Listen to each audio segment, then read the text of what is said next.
Get the unmissable news stories of the day. This is the Beijing Hour. Examining the events that impact and shape China and the rest of the world. This is the Beijing Hour, 1 hour of news and information brought to you every weekday. Now here's your host. Shane Bigham with you on this Thursday, March the 5th, 2026. You're listening to the Beijing Hour, coming to you live from the Chinese capital. On today's program, China's top legislature has opened its annual session in Beijing, reviewing a government work report and calling for stable economic growth. Lawmakers in the Chinese capital are also deliberating on the country's first Ecological and Environmental Code. China is sending a special envoy to the Middle East to help restore regional stability as U.S. and Israeli attacks continue in Iran. In business, China's commercial scaling of the AI Plus initiative is underway. In sports, China's named its flag bearers for the Paralympic Winter Games. In culture and entertainment, Chinese seniors are learning AI video skills and more. Now the day's top stories. China's targeting economic growth of 4.5% to 5% this year and reducing carbon emissions per unit of GDP by around 3.8%. The latest government work report highlighted these goals at the fourth session of the 14th National People's Congress. Xi Jinping and other party and state leaders attended the opening meeting on Thursday morning. Premier Li Qiang said the government will foster new growth drivers at a faster pace. And he also said China will further expand opening up, including broader market access and the opening of more sectors. The session comes at a critical time as the country maps out the development path for the next 5 years. Huang Yue has details. China has set its economic growth target for this year at 4.5% to 5%, placing economic stability and high-quality development at the center of its policy agenda. The target was announced as Chinese Premier Li Qiang delivered the government work report at the opening meeting of the National People's Congress on Thursday morning in Beijing. The report outlines a more proactive macro policy stance with measures aimed at expanding domestic demand, stabilizing employment, and reinforcing market confidence. The main targets for development this year are as follows. GDP growth of 4.5% to 5% while striving for better in practice. Surveyed urban unemployment rate of around 5.5% with over 12 million new urban jobs. Beyond the growth target, the report places strong emphasis on accelerating technological innovation and industrial upgrading. It calls for fostering new quality productive forces. These would rely on concrete measures to build a modernized industrial system with advanced manufacturing as the backbone and accelerate high-level self-reliance in science and technology. We will launch industrial innovation projects, encourage central government enterprises and other SOEs to take the lead in making application scenarios more accessible, and foster emerging pillar industries such as integrated circuits, aviation and aerospace, biomedicine, and low-altitude economy. At a time of growing global uncertainties and shifting supply chains, China reaffirmed its commitment to high-standard opening up. Premier Li stressed expanding institutional opening up, stabilizing foreign trade, attracting foreign investment, and deepening international economic cooperation. It signals continuity in China's approach to globalization while emphasizing resilience and security and development. We will expand market access and open up more areas, particularly in the service sector. We will shorten the negative list for cross-border trade in services.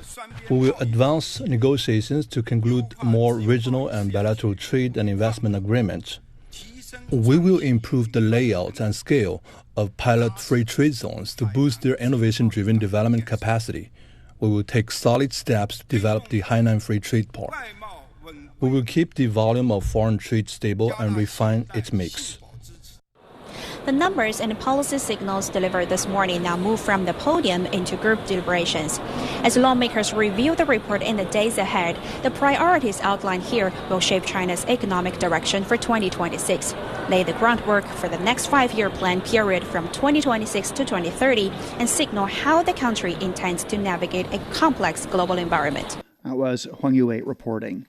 China's outlined its economic agenda for the year ahead, signaling confidence that growth could exceed expectations despite a complex global environment. Morgan Stanley chief China economist Robin Xing explains. I think the target range is quite reasonable. It balances ambition with stability. Externally, global demand and geopolitics remain uncertain. Domestically, property sector is still normalizing and the demographics are shifting.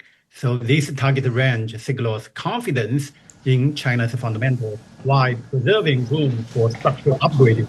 First, targeted fiscal support with a stable, augmented fiscal deficit, challenging funds to technology upgrading, urban renewal, and green infrastructure. Second, stronger fiscal and monetary policy coordination, including interest rate subsidy for smaller firms, equipment upgrading, and consumer finance. And last but not least, pro-innovation industrial policy to lift total factor productivity, accelerating advanced manufacturing, AI application, and digital infrastructure. That's the three things they will do to deliver this growth. That was Robin Xing, chief China economist at Morgan Stanley. And for more on the government work report, Li Yunqi spoke to Professor John Gong from the University of International Business and Economics. The report has ranked building a strong domestic market as the top one among the 10 major tasks for the government to work this year. What's your take on this priority? Well, this has been the Chinese government's goal for quite some time, stemming from President Xi's proposed notion of a dual circulation, and the domestic part of this dual circulation economic model is vitally important for China. Today, we are already a very large trading nation, the largest trading nation in the world, with the largest exports to the rest of the world. China's total trade as part of the global trade is actually quite close to 20%. So I think it's obvious to everyone that as economy as large as China's, which is the second largest, right? And by PPP calculation, it's actually the largest, even larger than the United States. Such a large economy, you can't grow to prosperity by just relying on the international markets. I think a domestic market, strong domestic market, is also vitally important. I think we're mostly talking about the consumption side. We need to have a large consumer market commensurate with the size of our population. So that's why I think one of the 10 tasks is about building a strong domestic market. I think the idea about building a strong domestic market is more than just about the size and just enhancing consumption. It also covers other areas of measures of a strong domestic market. For example, a unified market, in my view, is also part of that goal. Dismantling impediments to interprovincial trade, for example, and also cultivating a fair and open market is part of this goal. Providing a level playing field is obviously part of that goal, and have an open market with high quality opening up is also part of the goal. So I think it encompasses several aspects of it, but overall, we need a strong domestic market. That's the goal. The report has also said China will further expand high standard opening up, especially expand two-way investment cooperation. What do you think are the challenges facing China for this task, and what could be the possible solutions? Well, when we talk about high standard opening up, we're really talking about providing a level playing field so that the foreign companies operating in China can compete with domestic competitors sort of on the same equal footing. We still have some room to do in this area, but it also covers area where this better investment environment is relevant for a country, for a foreign country where Chinese investment is going there. I think this involves more than just economic issues, but also political issues, geopolitical issues, political economy issues. We need to, today China has a vast global network of corporate operations around the world. We have immense overseas economic interests in many countries. So I think the idea about maintaining a good cooperative environment for two-way investment, both inward FDI as well as outward FDI, is also very important, is in our national interest. It also, to some extent, goes to say about fair trade, right? Fair investment. I think this is something that we should start to take a serious look at from now. That was Professor John Gong from the University of International Business and Economics. China's unveiled its key development targets for the 15th five-year plan period through 2030. The National People's Congress received the targets in the government work report. The report says China expects to keep its GDP growth within an appropriate range over the next 5 years. It'll lay the foundation for achieving the goal of doubling China's 2020 per capita GDP by 2035 to the level of a moderately developed country. The report highlights innovation as a major growth engine, projecting an average annual increase of at least 7% in nationwide research and development spending. China also plans to advance green and digital development. It targets a 17% reduction in carbon emissions per unit of GDP by 2030, while expanding core digital economy industries to 12.5% of GDP. The report also outlines improvements in public well-being, saying life expectancy will reach 80 years. To support these goals, China proposes over 100 major projects spanning 6 key areas, ranging from steering the development of new quality productive forces to improving public well-being. National People's Congress Deputy Gao Derong, who is also a researcher in agricultural sciences, says China is making progress in ensuring food security. And we do not just want to feed ourselves. We have to feed ourselves well. We have to bring security to the farmers. And in the southern part of China, because of climate, the sowing season for the wheat is oftentimes postponed. So we have to race with the calendar. And after genetically modifying the seeds of the wheat, we can resolve this issue, and we can also ensure a yield of 600 kilos per mu of land. And we also changed the history of over-reliance on imports. So we are just like an army ensuring the security of China's food. Well, he added that his proposal includes building high-standard farmland and boosting farm incomes. As a NPC deputy, I write my answers on the vast fields of China, and we want to put on the ground precision, poverty alleviation, and I take note of a lot of data and translate the data into my tangible actions. I have submitted a proposal which has to do with rolling out high-standard experimental lands, and I also propose to increase the subsidy to farmers. And going forward, I will work very hard to increase the income of the farmers and ensure greater food security. Science and Technology Minister In He-jun says the 15th five-year plan period is key to enhancing China's high-level sci-tech self-reliance. He outlined several key methods to achieve this, emphasizing on technological innovation. Specifically, we're going to focus on the following areas. 1. Strengthen original innovation and technological breakthroughs. We will carry out major scientific research targets and roll out systemic arrangements covering AI and quantum technology, among other emerging technologies. Meanwhile, we will solve all the bottleneck issues standing in the way of innovation. The minister added that a world-class innovation ecosystem should be built. We are going to strengthen the integration between the central government level and the local level in advancing the combination of education and technology. And 4, build world-class innovation ecosystems. We are going to strengthen our capacity in basic research of technology and integrate our efforts in building a number of major infrastructure for technological research. That was Science and Technology Minister In He-jun. And coming up, China's first ever Ecological and Environmental Code. Pod Plus, a selection of the best podcasts in China, covering history, customs, music, literature, and in-depth dialogues. find your way to a wealth of Chinese culture and thinking, all on Pause Plus. 15 past the hour. China's top legislature is deliberating on the draft of the country's first ever Ecological and Environmental Code. The draft spans more than 1,200 articles. Notably, it includes a dedicated chapter on green and low-carbon development, a pioneering feature in environmental codification globally. It also brings together rules on pollution control, ecological protection, and climate governance.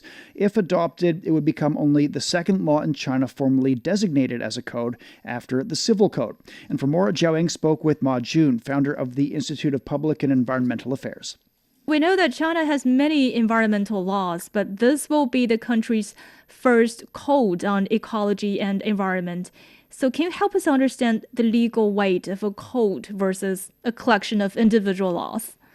Sure. Talking about the legal weight, this landmark legislation, the code, represents a historic shift from a collection of scattered environmental laws to a unified, systematic legal framework. Technically, it is about what is called codification. We had a long history of legislation across many decades under very different socioeconomic context, in environmental legislation. While all these individual laws can be viewed as beautiful pearls, the code is the necklace that strings them together, helping string together and resolving the past issues of duplication and some inconsistency among more than 30 separate statutes. It holds a higher authority, in a more profound way, and provides a more stable, hopefully, and holistic foundation for governance, moving from a law-based to a code-based era. Okay, so if you look at this draft as a whole, what do you see as the most important or innovative features of this code? Yeah, the code is distinguished by its comprehensive integration. Of course, that's the biggest feature, and forward-looking provisions.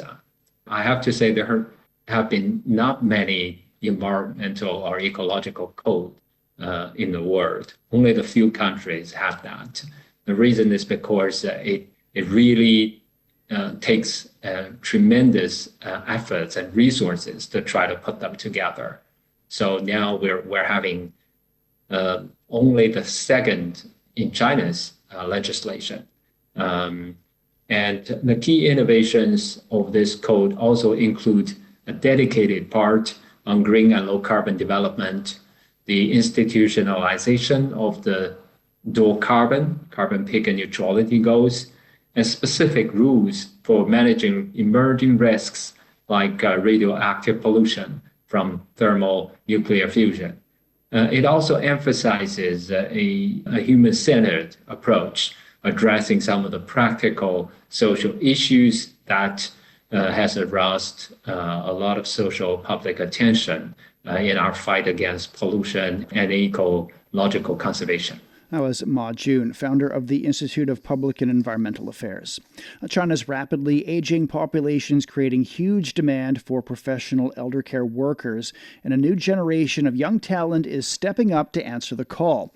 With policy support, improved career development, and growing social recognition, the elder care sector is becoming more professional and attractive than ever before. Wang Ziheng has more. At an elder care community in Beijing, 26-year-old Xie Yu's day starts at 7 a.m. sharp. She helps residents with breakfast, leads morning exercises, and carefully records each one's condition, all while a young intern stands aside taking notes. Today, Xie is the head of the nursing department. I majored in elderly service and management. Since graduating, I've been working in the elder care industry for 6 years. For her, nursing is more than just a job. it's a sense of purpose. Every day is different in the community. We talk with seniors, organize activities, and try to improve their quality of life. It's not just about meeting daily needs like many people think. Through communicating with them, I've learned a lot and grown as a person. When she graduated 6 years ago, less than 5% of her classmates joined the eldercare field. But now, she's seeing a clear shift. More young faces are stepping up. I feel like more young people are coming in now. We have many Gen Z interns. At first, I wondered if they would be careful or professional enough. But they've really proven themselves. I can see this industry is attracting more talent, and more universities are opening related majors. A 2025 report on China's eldercare workforce sheds light on why the industry once struggled to attract young people. Graduates worried about uncertain career prospects, high skill demands, and low pay. But in recent years, authorities have stepped up to change that, with nationwide skills competitions, monthly financial subsidies, and efforts to boost pay and benefits, all to make the profession more appealing. Even so, demand still far outpaces supply. The report estimates that China's elderly population will near 400 million in the next 5 years, and the shortage of professional caregivers could top 5 million. Closing that gap has long been a priority for NPC Deputy Li Nannan. Over the past decade, she's worked as a caregiver herself and advocated for better career paths in the sector. She even helped push through China's first professional promotion system for eldercare workers, now being piloted in Jiangsu province, a system that sets clearer standards for skills assessment and career growth.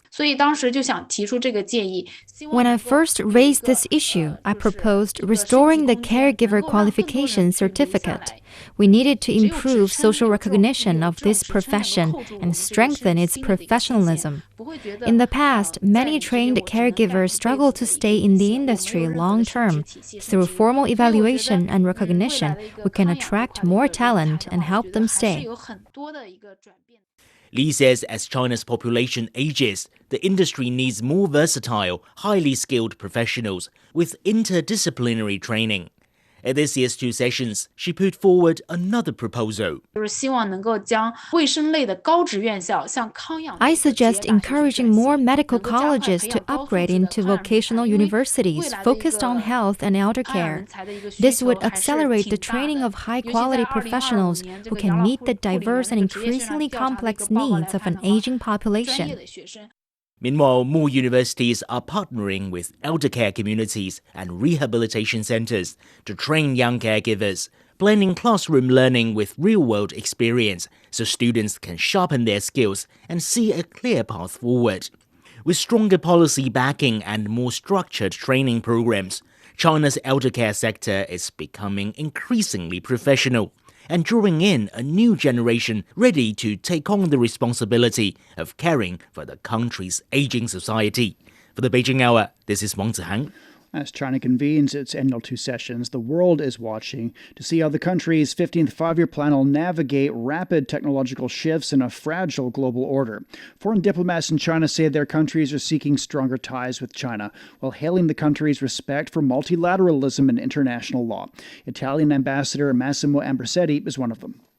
It's natural that we want to cooperate more. Of course, the challenge is that we need strategic foundations and we need to relaunch our comprehensive strategic partnership between EU and China to reach objectives which are mutually beneficial. And I think that all these practical things are on the table, but what is important is to put all these pending issues, and we have pending issues, for instance, in terms of market access, we have to put them in the broader strategic framework of our partnership, which is a very important point of reference. Venezuelan Ambassador Remigio Ceballos says he expects further bilateral cooperation. China and Venezuela will keep working together. As well, Venezuela will work with all the countries that want to work with Venezuela. So that's the most important thing. The Global South is a good path for the development of different countries.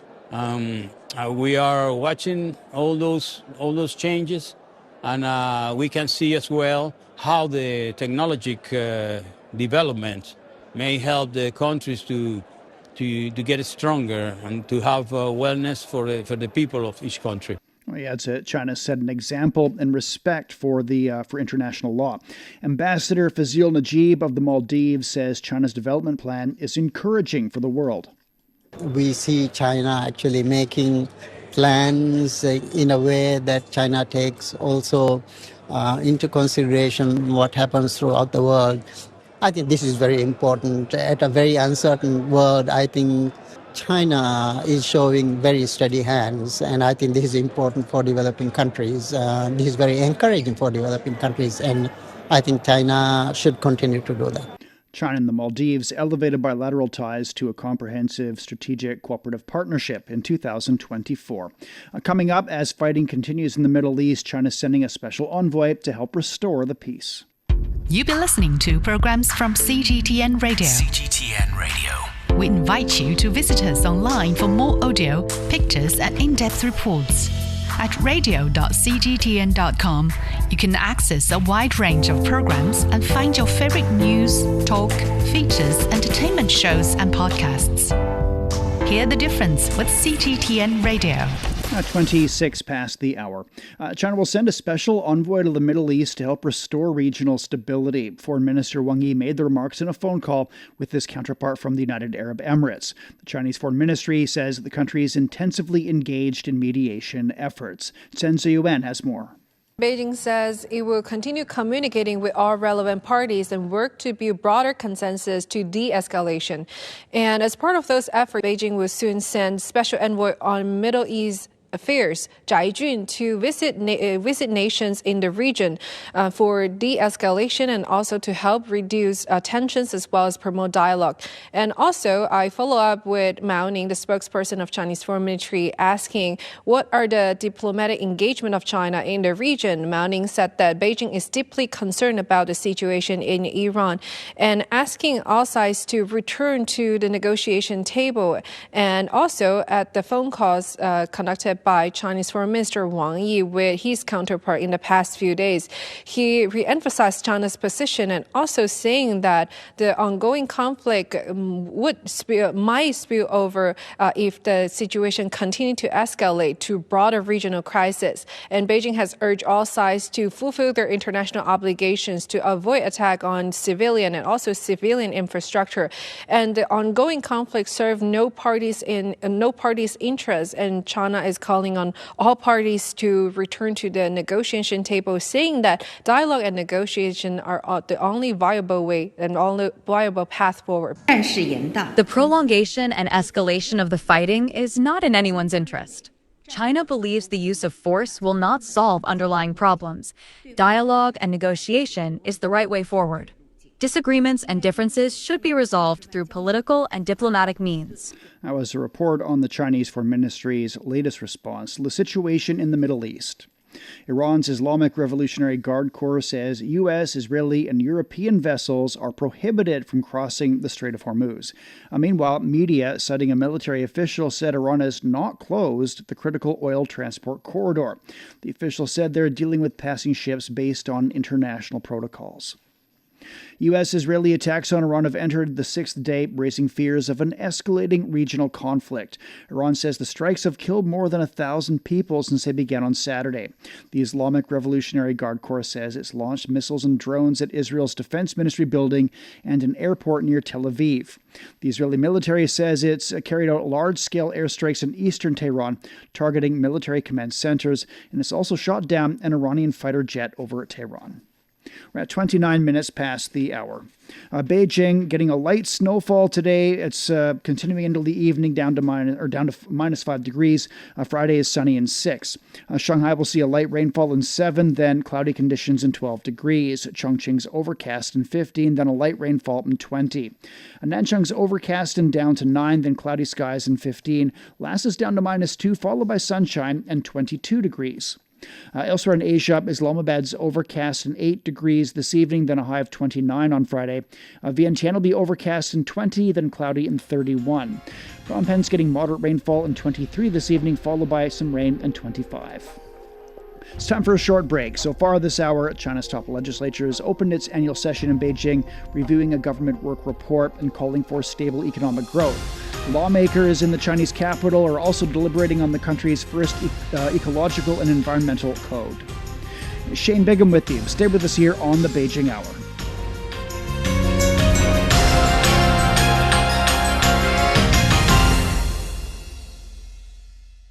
Shh, listen up.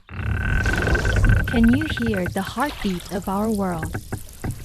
It's vibrant and pulsating with the essence of life itself. From the stem of trees to the gurgle of rivers. From the silent strength of mountains to the icy whispers of glaciers. Even the solid ground beneath our feet. And right there, in the midst of all, beats the heart of humanity. What if those other heartbeats were to stop? Would ours keep on ticking? Ever wondered what's actually going on in Africa through the perspective of an African? How are things really going between China and Africa? What's the narrative of this relationship? Well, get a perspective with China-Africa Talk. Hear from African diplomats, entrepreneurs, academics, Chinese natives, and more. Get on our wavelength every week to find out what's real with China-Africa Talk. Find us on your favorite podcast. We'll see you there. Examining the events that impact and shape China and the rest of the world. This is the Beijing Hour, 1 hour of news and information brought to you every weekday. Now here's your host. Shane Bigham with you on this Thursday. Still to come. In business, China's commercial scaling of the AI Plus initiative is underway. In sports, China's named as flag bearers for the Paralympic Winter Olympic Games. In culture and entertainment, Chinese seniors are learning AI video skills and more. To contact us, you can email radio@cgtn.com or follow our X account @CGTNradio. Now checking the day's headlines, here's Tianli. Thank you, Shane. Chinese President Xi Jinping, also General Secretary of the Communist Party of China Central Committee, has taken part in a deliberation with his fellow deputies from the Jiangsu province delegation at the annual session of the National Legislature. The 14th National People's Congress opened its fourth session on Thursday morning. A government work report said China is targeting economic growth of 4.5% to 5% this year and reducing carbon emissions per unit of GDP by around 3.8%. Premier Li Qiang said China will expand high-level opening up. We will expand market access and open up more areas, particularly in the service sector. We will shorten the negative list for cross-border trade in services. We will advance negotiations to conclude more regional and bilateral trade and investment agreements. We will improve the layout and scale of pilot free trade zones to boost their innovation-driven development capacity. China will accelerate its pursuit of greater self-reliance and strength in science and technology, deepen reforms in key sectors, and advance rural revitalization across the board. China also unveiled key development targets for the 15th five-year plan period that begins this year. China expects to keep its GDP growth within an appropriate range over the next 5 years. This will lay the foundation for achieving the goal of doubling China's 2020 per capita GDP by 2035 to the level of a moderately developed country. The government work report highlighted innovation as a major growth engine, projecting an average annual increase of at least 7% in nationwide research and development spending. China is targeting a 17% reduction in carbon emissions per unit of GDP by 2030.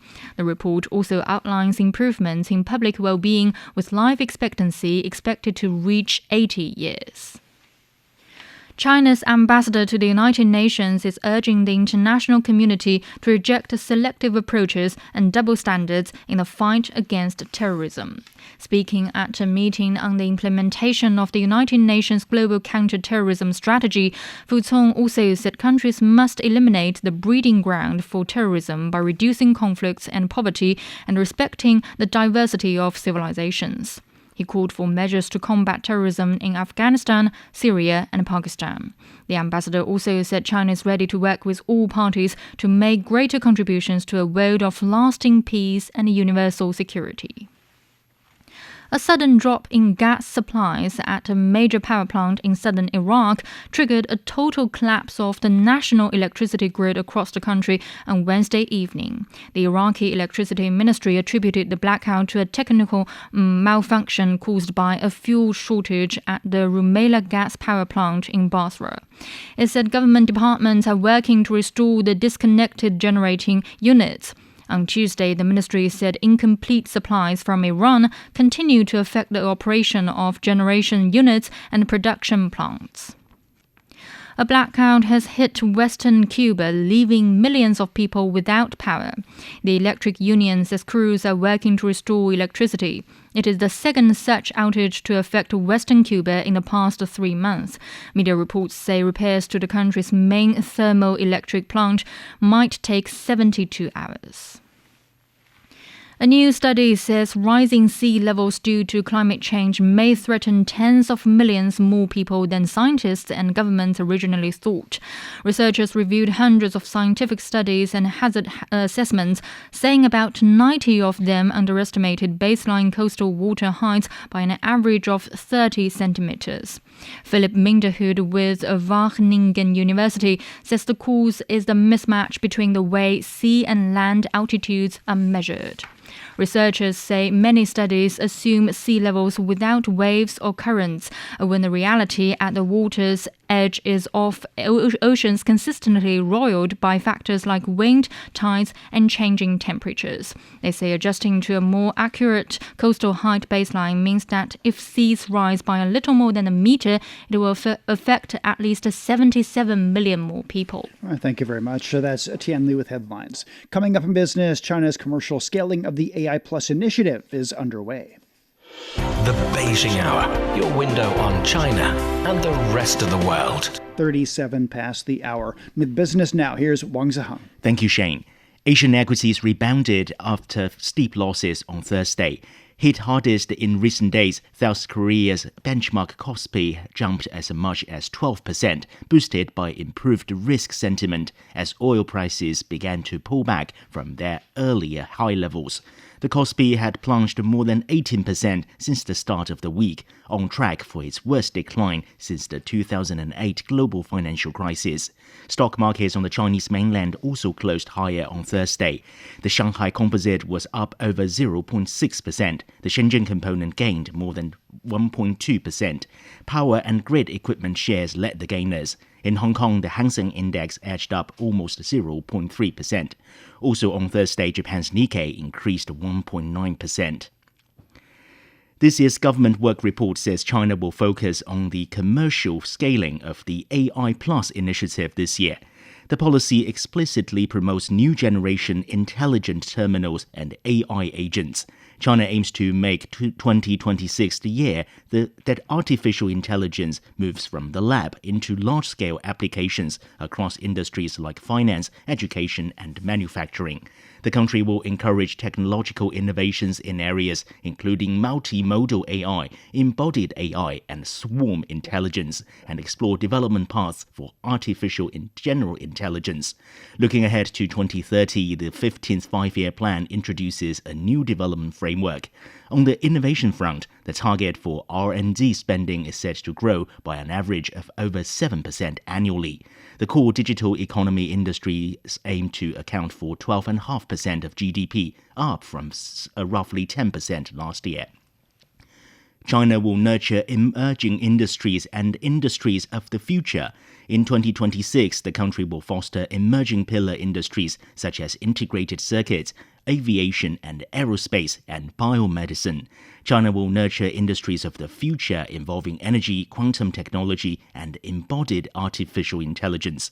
According to a draft outline of the 15th Five-Year Plan, China will accelerate the development of emerging strategic industries, including new generation information technology, robotics, and high-end equipment during the 5-year period.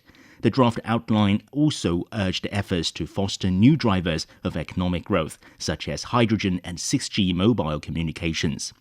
Now, for more, Lincoln Humphrey spoke with Robin Xing, Chief China Economist at Morgan Stanley. Looking back at the prior 14th Five-Year Plan, China achieved significant progress, especially in technology and industrial transformation, while navigating some pretty significant global disruptions. How would you assess the economy's resilience and innovation during that period? Well, I have seen three things showed the resilience of the Chinese economy during the 14th Five-Year Plan. First, supply chain strength. Despite global disruptions, trade barriers, China kept its manufacturing base running, upgraded equipment, and moved up value chains in things like EVs, batteries, solar, and high-end machinery. Second, productivity gain. Rapid diffusion of digital tools, including cloud, industrial internet, and automation, that raised the efficiency for both large enterprise and dynamic SMEs in China. Last but not least, innovation ecosystem. The R&D spending by firms intensified, talent pipelines expanded, and the pilot zone accelerated for commercialization in some future industries. So I think these three things are the resilience of the Chinese economy showed in 14th Five-Year Plan.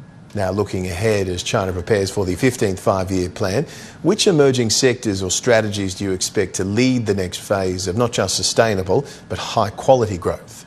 Well, I would say, number one, they will continue to enhance what China has achieved in next generation of manufacturing, green upgrading, so things like intelligent equipment, advanced materials, and robotics integrated with AI to raise precision and productivity. Also, the green upgrade I mentioned, basically the ultra-high voltage power grid enabled by energy storage, that would make the energy transition even faster to achieve carbon reduction plan. But I would be also interested in some of these future industries, which sounds a little bit sci-fi right now, but they have been identified by the next five-year plan as the sector for the future. Things like human brain and machine interface, and also nuclear diffusion, 6G network, quantum computing, and AI adoption, right? All of these are showing very promising micro positives for money and entrepreneurs and talents continue to work on during the next five-year plan. That was Morgan Stanley economist Robin Xing. On TripAdvisor, foreign tourists have ranked a fabric market as Shanghai's second most worthwhile attraction. The southbound soft spinning material market is home to more than 200 shops, all offering tailoring services. With China introducing easier entry policies for international visitors, a new trend has emerged. Travelers can order a custom-made suit on day one and collect it before they leave. Chen Tong visited the factory market. It may look like a wholesale market, but you rank the second among travelers' favorites on TripAdvisor.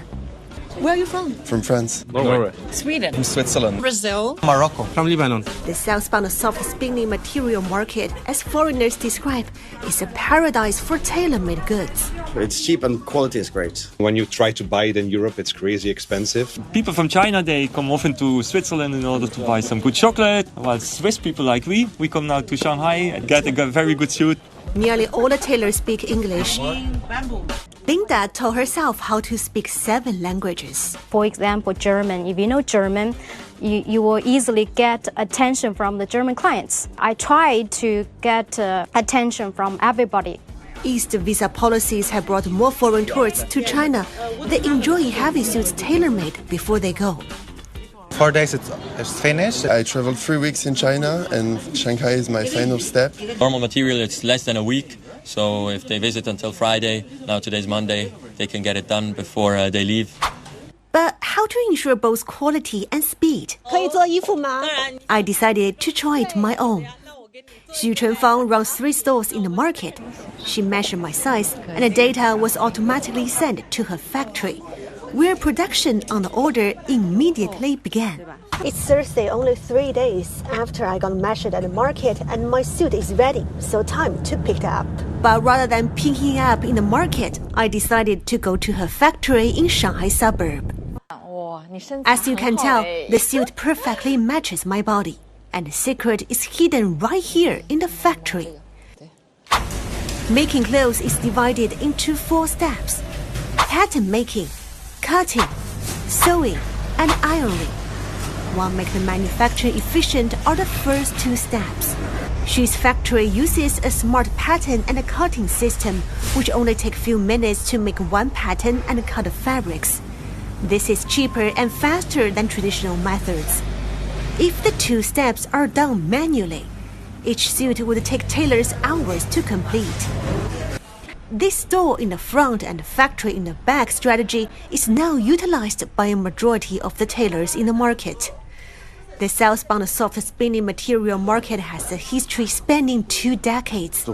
See, all of this helps explain why the market now ranks as the 2nd most popular attraction in Shanghai among travelers. And it's not just first-time visitors, many are coming back. That was Chen Tong visiting a popular fabric market in Shanghai. China was the leading source of new vehicles sold in Australia for the first time in February, ending the Japanese automotive industry's 28-year domination of the market. According to the Federal Chamber of Automotive Industries, over 22,000 new vehicles from China sold in Australia last month, slightly more than Japan's sales numbers. Australia's new vehicle market recorded nearly 91,000 sales, giving Chinese manufacturers a market share of 24.6%. Battery electric vehicles accounted for a record high of 11.8% of all new vehicle sales nationally. Of the 10 new automotive brands that have entered the Australian market since 2020, 9 are from China. BYD was the largest Chinese brand, recording over 5,000 sales. Through the first 2 months of the year, BYD has sold more than 10,000 vehicles in Australia, compared to just under 4,000 in the same period last year. Japan had been Australia's leading source of vehicles every month since 1998. All right, thank you very much. That's Wang Ziheng with Business. You're listening to the Beijing Hour. And coming up in sports, China's named its flag bearers for the Paralympic Winter Games. Sideline Story brings you all things sports related. The hottest topics, latest events, juiciest stories, all with a very personal take. Subscribe to Sideline Story Podcast for heated sports discussions covering events that are happening in China and around the world. 47 past the hour now, turning to sports. Here's Yang Guang. Thank you, Shane. China has named its flag bearers for the Paralympic Winter Games opening ceremony. Para-alpine skier Liu Sitong and para-snowboarder Ji Lijia will carry the flag. Liu is competing in her 3rd Winter Paralympics. She won 1 silver and 3 bronze medals in Beijing. The 31-year-old will face in 5 events in Milan Cortina. Ji won gold and silver in Beijing. He also claimed 2 world titles in 2025. The 23-year-old will defend his titles in Italy. The Paralympic flame reached Venice on Wednesday to mark the 9th day of the relay. The flame was lit on February 24th in the English town of Stoke Mandeville before traveling to Italy and visiting several cities. The relay includes over 500 torchbearers who will carry the flame more than 2,000 kilometers across 11 days. 5 flame festivals were held in the main squares of Turin, Milan, Bolzano, Trento, and in Trieste's Piazza Unita d'Italia before Tuesday's flame unification ceremony in Cortina. After celebrations in Venice, the flame will travel to Padova before the opening ceremony. China beat Japan 10-3 in the first wheelchair curling mixed doubles match at Milano Cortina Paralympic Winter Games. Making its Paralympic debut, wheelchair curling mixed doubles is the first event of the Games, starting 2 days before the opening ceremony. Wang Meng and Yang Jinqiu faced the reigning world champions. The Chinese pair scored 4 points in the third end and gradually extended their lead to secure a win. Italy, Estonia and the US also won their openers. The event runs until March the 11th. In football action from the English Premier League, Arsenal beat Brighton 1-0 to go 7 points clear of Manchester City. Bukayo Saka scored early for Arsenal, which has played 1 game more than City. Manager Mikel Arteta showed great satisfaction. It's a huge win. We knew how tough it was going to be. We're coming back from very difficult games with a lot of intensity, with players really going through the line in every game with difficulties, not able to train, and to come here and get the result that we got, I think it's remarkable. Meantime, Manchester City drew 2-2 with Nottingham Forest after a late chance almost won it. City looked to be heading for a win that would keep them within 5 points of Arsenal. Manager Pep Guardiola is pleased with the team's overall performance, but acknowledged there is still room for improvement. Still 9 games to play, for them one less, and now it's Newcastle. Always I thought about that, so what's next? So nothing much, analyze, and in general was a good performance in many good things, and of course there are things we can improve and some departments, but in general it's really good. Elsewhere, Newcastle beat Manchester United 2-1 despite playing with 10 men. William Osula scored the winner in the 90th minute. West Ham won 1-0 at Fulham. Crescential Somerville scored only goal. Chelsea came from behind to beat Aston Villa 4-1. João Pedro scored 3 goals. Cole Palmer got the other. In Spain, Real Sociedad will face Atletico Madrid in the Copa del Rey final. They beat Athletic Bilbao 1-0 at home on Wednesday, winning 2-0 on aggregate. In Germany, Bayer Leverkusen beat Hamburg 1-0 in a rescheduled Bundesliga game. Christian Kofane scored only goal. The win moves Leverkusen to 6th place with 43 points. Hamburg stays in 11th. Toronto has marked a 100-day countdown into the World Cup by hosting a community celebration. The event took place at a nightclub. Communities from countries such as Croatia, Germany, and Ghana performed at the event. 3 of these countries will play matches in Toronto. BMO Field will host the 6 World Cup games. And finally, China head coach Ante Milicic says he plans to change his lineup for the Women's Asian Cup match against Uzbekistan. China beat Bangladesh 2-0 in its opener Tuesday. Milicic says the first game brought pressure, but his players will show more composure now. He plans to rotate the squad to keep his legs fresh. Defender Chen Xiaozhu says the team has full energy and wants to win. Uzbekistan head coach expects a tough game but promises her team will attack. China plays Uzbekistan at Western Sydney Stadium on Friday. The 2026 AFC Women's Asian Cup is taking place across Sydney, Perth and Gold Coast. 12 teams are split into 3 groups. The top 2 in each group and the 2 best third-place teams advance to the quarterfinals. All right, thank you very much. That's Yang Guang with sports. You're listening to the Beijing Hour, and coming up in culture and entertainment, Chinese seniors are learning AI video skills and more. From north to south, east to west, people in China are chasing their dreams and leaving their mark. Want to know how they beat the odds and made a difference? Footprints brings you the true life stories of their journeys. 53 past the hour now, and turning to culture and entertainment. A group of elderly people are learning musical instruments and photography in their classrooms at Suzhou University for the Aged. They're also learning how to use AI to create videos. Shen Li reports.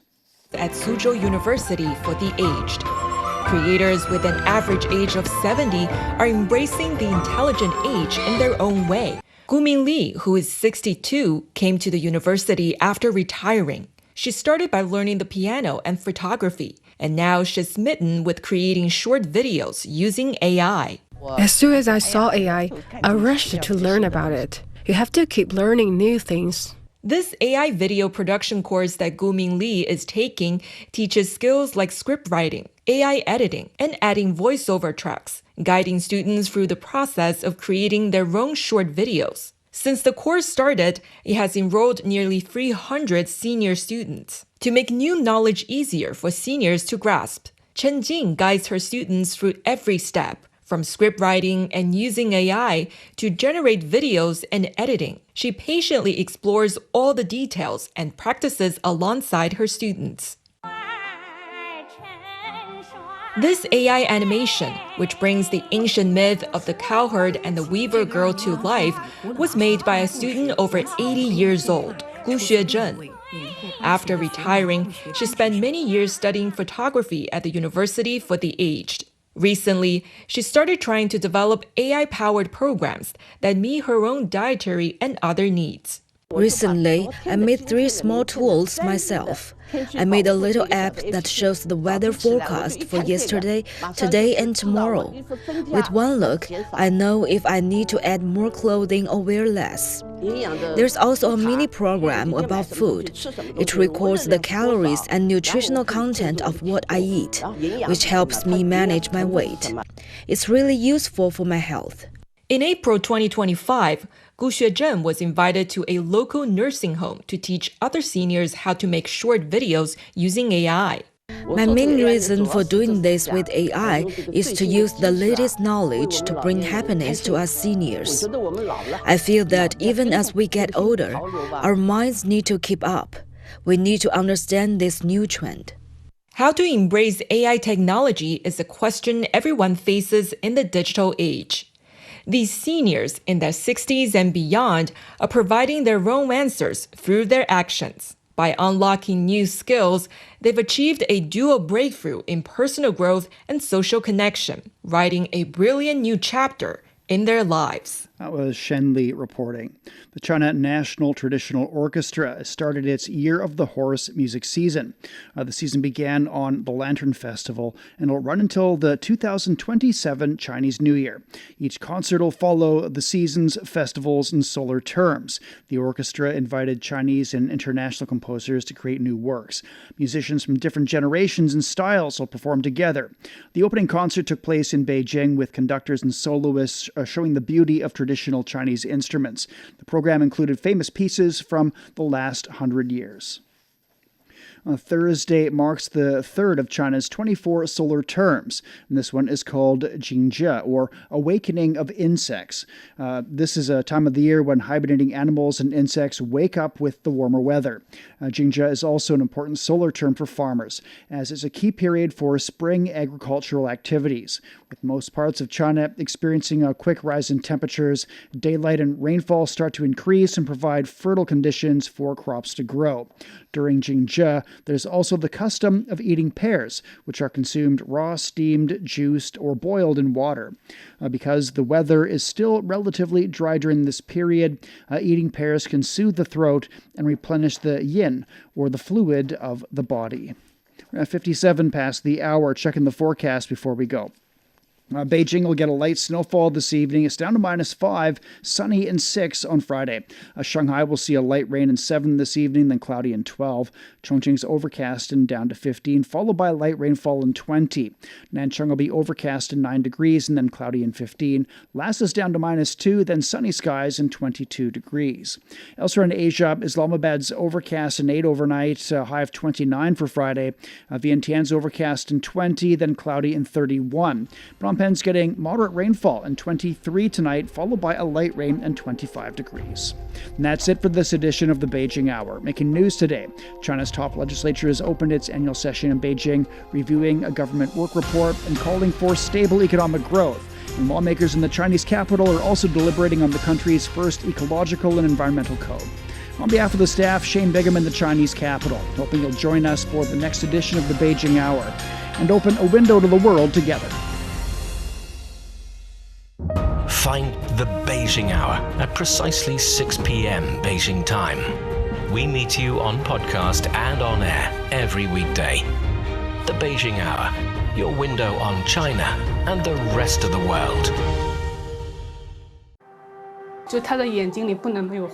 He can't live without the Yellow River in his eyes. The Yellow River is so noble and elegant.